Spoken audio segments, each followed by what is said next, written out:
Hər kəsə salam, kanalıma xoş gəlmisiniz. Mənim kanalıma düşmüsünüzsə, deməli, sizin də Yunan dilinə az da olsa marağınız var. Biz bu kanalda dərs videoları paylaşacağıq və mən istəyirəm ki, kitab üzrə bir tələbəmə necə dərs keçirəmsə, YouTube üçün də o cür videolar çəkim. İlk öncə özüm haqqında biraz məlumat vermək istəyirəm. Mən Bakı Slavyan Universitetinin Yunan dili tərcümə fakültəsini bitirmişəm 2023-cü ildə. 2023-cü ildən bəridir, artıq 3 ildir ki, Yunan dilini tədris edirəm, dərslərlə məşğulam. Və biz bu kanalda qrammatikanın boğucu hallarında deyil, sadəcə gündəlik istifadə olunmaq üçün daha çox danışıq yönümlü videolar çəkəcəyik. Əgər siz də dilləri gecə öyrənirsinizsə, ümumiyyətlə dil öyrənməyə marağınız varsa və yaxud da xaricə getmək istəyirsinizsə, bu dili istirahət üçün gedirsinizsə, orada danışmaq istəyirsinizsə, bu videolar məhz sizin üçün olacaq. İndi isə gəlin ilkin mövzuların biri ilə başlayaq.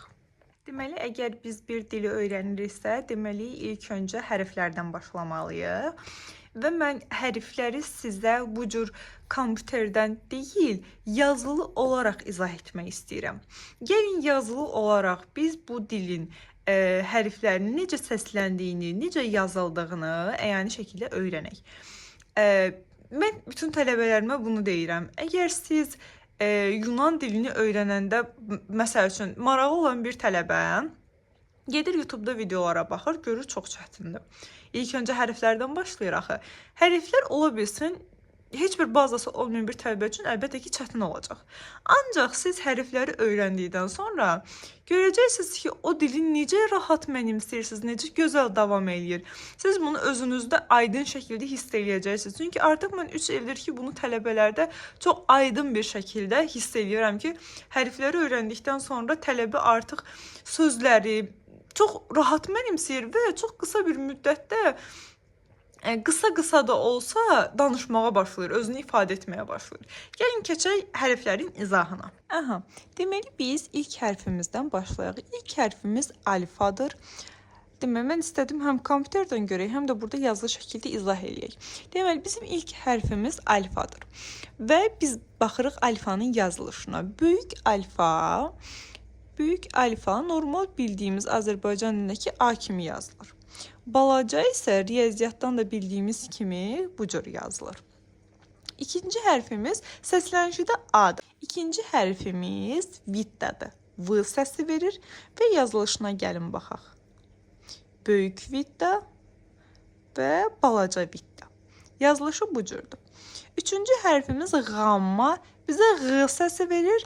Ancaq bəzi hallarda özündən sonra gələn hərfə görə bu səsləniş dəyişir. Biz hərf mövzusundan sonra səs mövzumuz olacaq və həmin səs mövzusunda onları sizə izah edəcəm. Gəlin sadəcə burada hərfləri öyrənək. Deməli, üçüncü hərfimiz oldu Gamma. Bu balaca Gammadır. Bu böyük qammadır. Bu dəfə tərsinə yazdıq, eybi yoxdur. Bu balaca qammadır, bu böyük qammadır. G səsini verir dediyimizə görə. Sonra gəlir delta. Delta bizə ingilis dilində TH hərfi var. Məsələn, Z. Həmin orada Z səsini verir. D-Z qarşığı. Deməli, delta, böyük delta, balaca delta. Deməli, sonraki hərfimiz epsilon. Epsilon da bizə E səsini verir. Böyük epsilon, balaca epsilon. Sonraki hərfimiz zitta. Zitta, böyük zitta bildiyimiz kimi, balaca zitta isə belə olacaq. Sonraki hərfimiz Z səsini verir zitta bizə. Sonraki hərfimiz itta. İtta da bizə I səsini verir. Böyük itta və balaca itta.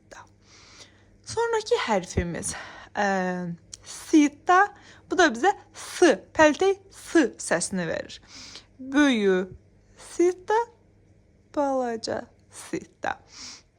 Sonraki hərfimiz yodda. Yodda bizə I səsini verir. Deməli, böyük yodda, balaca yodda. Sonraki hərfimiz kapa. Kapa bizə K səsini verir. Kapa, balaca kapa. Sonra lambda, L səsini verir. Deməli, böyük lambda, balacalandı. Sonraki hərfimiz mi. Mi bizə m səsini verir. Böyük mi, balaca mi. Deməli, sonraki hərfimiz ni. Ni bizə n səsini verəcək.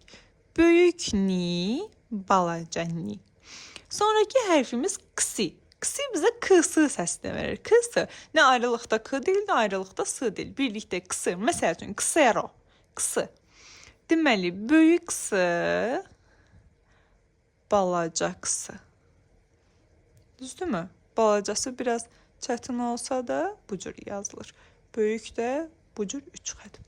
Sonra omikron. Omikron bizə o səsini verir. Böyük omikron, balaca omikron. Sonraki hərfimiz pi. Riyaziyyatdan da bildiyimiz kimi böyük pi və balaca pi. Sonra ro. Ro bizə r səsini verir.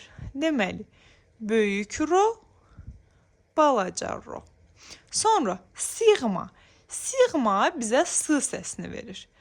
Bu böyük sigma. Sigmanın balacası 2 yerə bölünür. Deməli, sözün əvvəlində gəldikdə bu cür, sonunda gəldikdə isə bu cür olur. Sigma. S səsini verir. Tav. Tav, böyük tav, balaca tav. Tav isə bizə t səsini verir. T. Sonra ipsilon. İpsilon bizə i səsini verir. Böyük ipsilon, balaca ipsilon. İ səsini verir. Sonraki hərfimiz fi. Böyük fi, sonra balaca fi. Balaca fi'ni bir daha yazırıq ki aydın olsun. Balaca fi. Sonra xi. Xi bizə x səsini verir. Fi'ni dedik f səsini verir. Xi bizə x səsini verir. Böyük x, xi, balaca xi. Azərbaycan dilində olduğu kimidir. Sonra psi. Psi bizə p-sı səsini verir, qısı kimi. Məsələn, psixologiya. Psixologiya yəni. Böyük psi. Böyük psi, balaca psi. Balaca psi.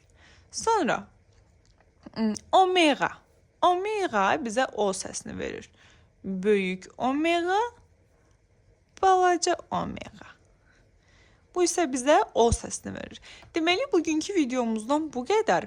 Növbəti videolarımızda, daha doğrusu növbəti videomuzda biz artıq səsləri keçəcəyik. Hansı ki, Yunan dilində 2 hərfin birləşməsindən yaranan səslər var. Biz o videonu çəkərik, öyrənərik sizinlə.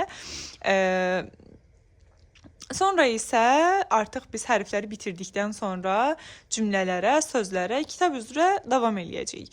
Əgər siz bu videoda artıq yeni bir dil öyrənmək istəyirsinizsə, bu həvəsdəsinizsə, siz mənə yazmağı unutmayın. Siz mənə yazın, mən sizə öyrədəcəyim kitabın PDF-ni atım. Videoya baxa-baxa kitab üzrə rahat bir şəkildə öyrənə bilərsiniz. Həmin kitabı siz kserokopiya etdikdən sonra kitab üzərində çalışaraq, onun üzərinə yazaraq daha rahat öyrənəcəyinizi düşünürəm. Əgər videonu bəyəndinizsə, yorum yazmağı və abunə olmağı unutmayın. Çox sağ olun izlədiyiniz üçün.